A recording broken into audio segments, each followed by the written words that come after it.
Como vão, seguidores? Eu sou Cíntia Domingos Nascimento. Hoje eu vou falar um pouquinho sobre como eu ministro as minhas aulas para iniciantes que estão começando a aprender o baralho cigano. Bom, vou comentar um pouquinho sobre a minha didática de ensino, né? Vocês que querem começar a entender as cartas, né? O que eu percebo é que a maioria dos aspirantes a intérpretes de cartas ciganas, eles têm dificuldade com símbolos. Tem as dificuldades assim de dominar os símbolos, de fazer a conjunção, a ligação entre os significados. Não entendem. Sabe por que não entendem? Isso é falta de prática, falta de estudo e falta de pesquisa, conhecimento e informação, tá? E outra coisa também fundamental é que vocês não fazem exercícios. Vocês precisam fazer exercícios, tá?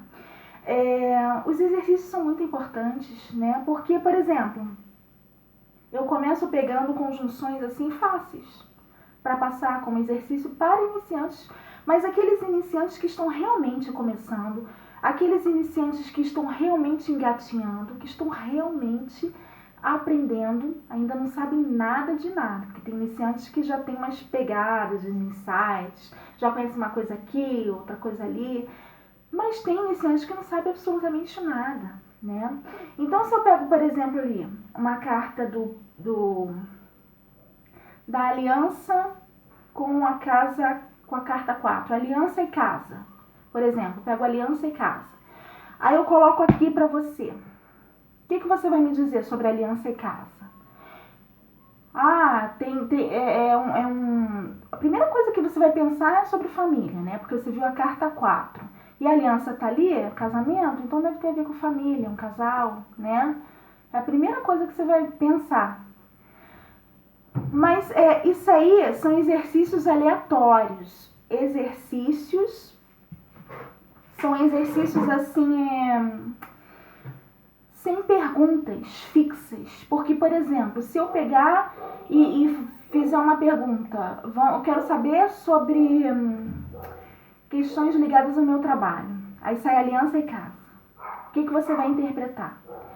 Ou então eu quero saber de questões relacionadas a minhas amizades. Minhas amizades. Aliança e casa. Então eu vou mudando os tópicos, né? Com a mesma conjunção, aliança e casa. Agora vamos ver aliança e casa na espiritualidade. Vamos ver agora aliança e casa em relação a se eu vou conseguir ou não aquilo ali. Então isso são exercícios, é prática de exercícios que eu vou passando para você desenvolver com conjunções simples. E aliança e casa nem sempre vai ter a ver com questões relacionadas à família, tá? Nem sempre vai ter, porque a aliança, ela pode representar um compromisso se formando ali dentro daquele local. Não necessariamente questões ligadas a casamento, são as partes lá dentro se comprometendo com algo, entendeu? Então, as pessoas entendem e vão entendendo de outra forma, segundo os significados que elas vão coletando ali, aqui. Por exemplo, a carta 4 é a família. Mas que família? A carta 4 é a família, mas que tipo de família? Não é a família constituída. A carta 4 não simboliza a família constituída. A carta 4 é a família de origem.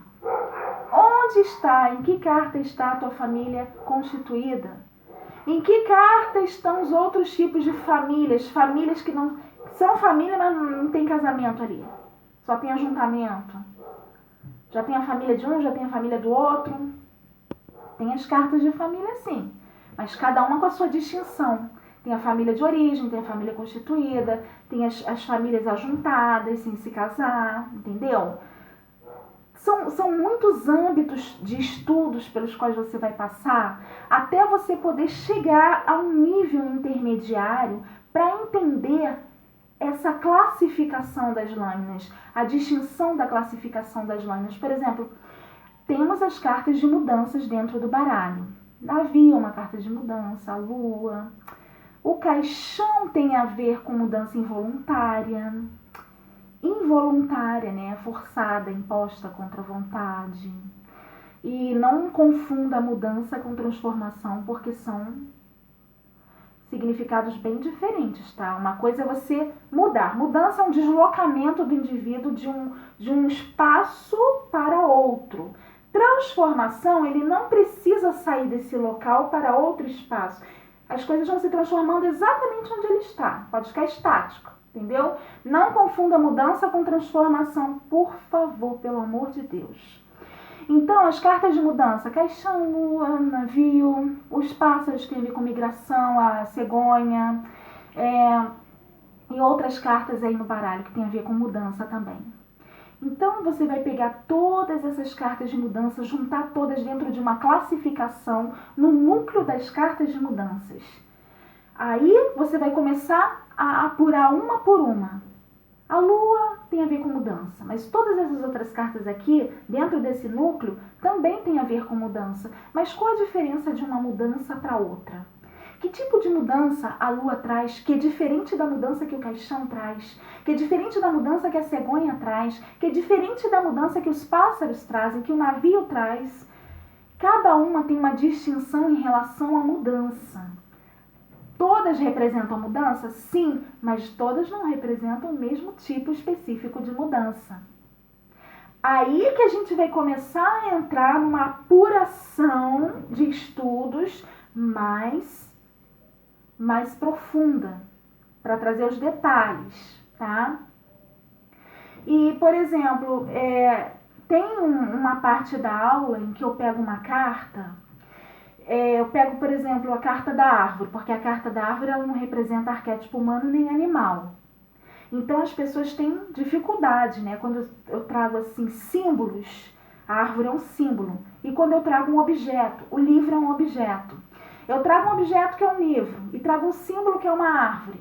Ambos representam arquétipos de pessoas.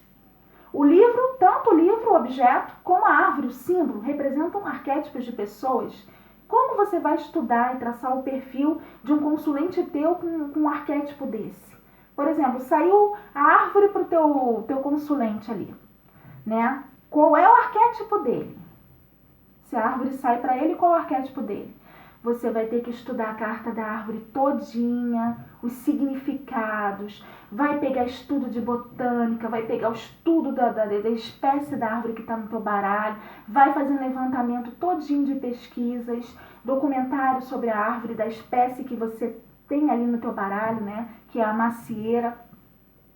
Depois você vai apurar, depois que você estudar tudo, você vai começar a tirar as suas conclusões passando para o baralho, tá? Vai tirar os estudos do símbolo, que é a árvore, e vai passar para o baralho, para o estudo, para o desenvolvimento de conclusões simbólicas. Eu chamo de desenvolvimento de conclusões simbólicas, porque quando eu estou aqui, por exemplo, com o meu caderno, estou aqui estudando, eu estou estudando a árvore, aí eu estou pesquisando sobre a árvore, eu vou ver o documentário da árvore, eu vou ver isso e aquilo sobre a árvore, né, que um biólogo escreveu.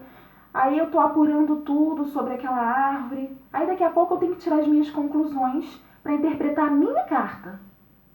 Porque eu estou lidando com o símbolo a árvore, né? E o biólogo só passou para mim as informações que eu preciso saber para eu poder filtrar aqui, passando pro jogo, para a realidade do jogo.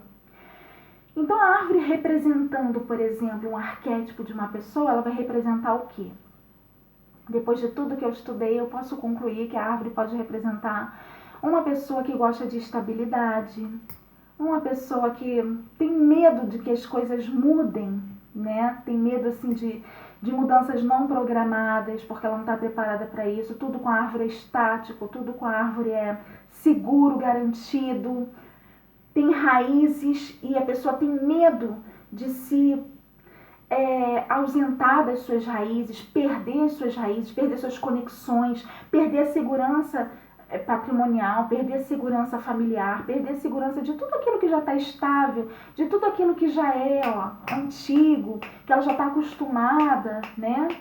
Então a pessoa, ela precisa daquela estabilidade, ela precisa que as coisas sejam exatamente daquele jeito, que não mudem.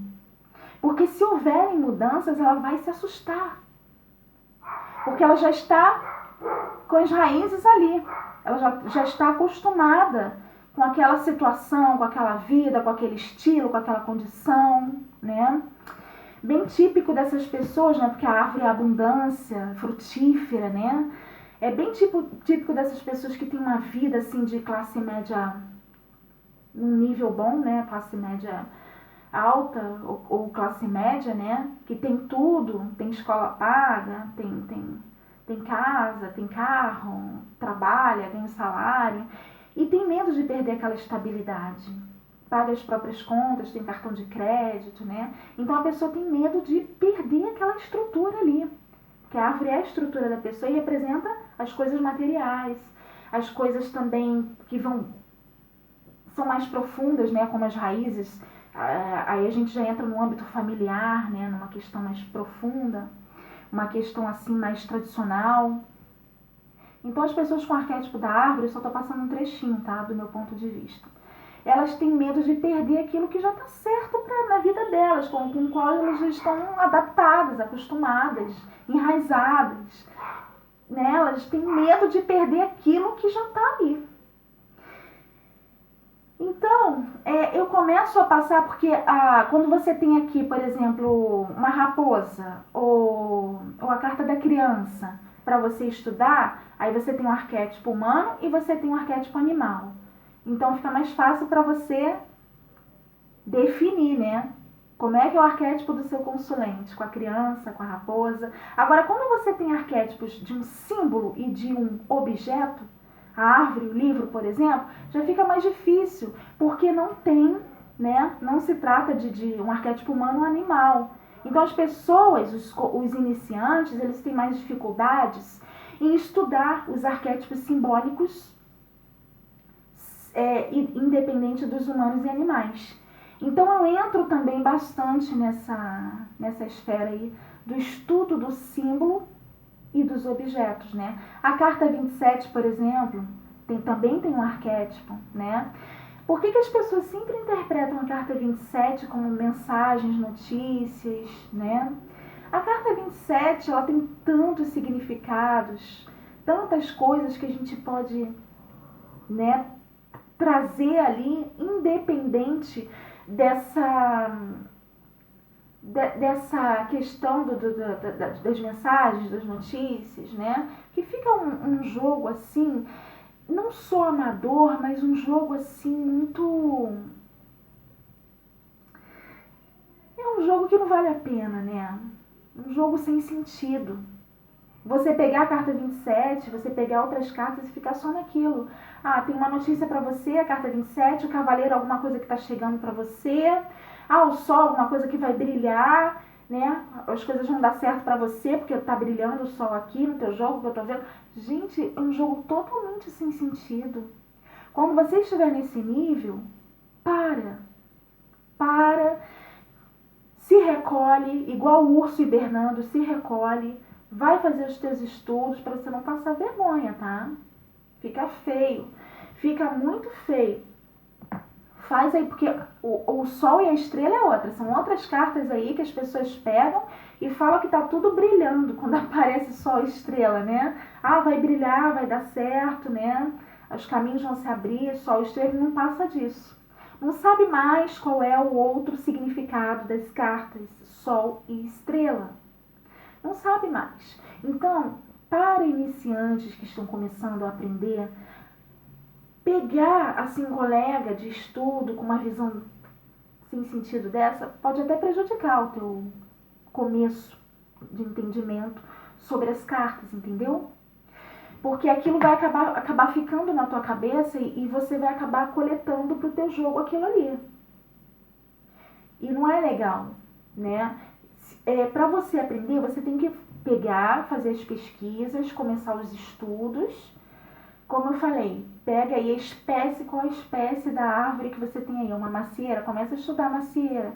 Depois que você tiver tudo sobre a macieira, você começa a tirar suas próprias conclusões, passando para o âmbito da comunicação, como é que a árvore funciona na comunicação, como é que a árvore funciona nas amizades, como é que a árvore funciona nas finanças, como é que a árvore funciona no trabalho, como é que ela funciona como perfil de uma pessoa, como é que ela funciona em relação a uma situação, como é que ela funciona em relação à religião, espiritualidade. Pega todos os setores com a árvore depois e vai levantando aí o dossiê da árvore. Como eu já levantei o dossiê do navio, que está lá no meu blog, né? Está lá no meu blog o dossiê do navio, o dossiê do cavaleiro também, né? Está no meu blog, eu vou deixar o link aqui embaixo para quem quiser acompanhar. E eu desenvolvi aquilo tudo ali, tá? Não foi fácil, mas eu consegui, assim, aquilo tudo ali foi mais, em relação ao navio, né? Foi mais uma pesquisa visual. Eu olhando para a carta, imaginando o navio, assim, e pegando tudo que acontece naquele âmbito, né, do navio. Não sei se vocês têm TV a cabo, mas aqui tem, e dá pra ver na TV a cabo aqueles programas com transatlânticos, né? Grandes navios. E apareceu ali sobre o navio, aí eu comecei a assistir. Aí eu vi tudo que acontecia lá dentro do navio, né? Isso me ajudou muito também nas minhas pesquisas e conclusões sobre o dossiê do navio, né? Então tá tudo pautado dentro da realidade, para mim passar para os meus alunos a realidade da carta, né? Então você tem que ter autoconfiança na tua leitura, mas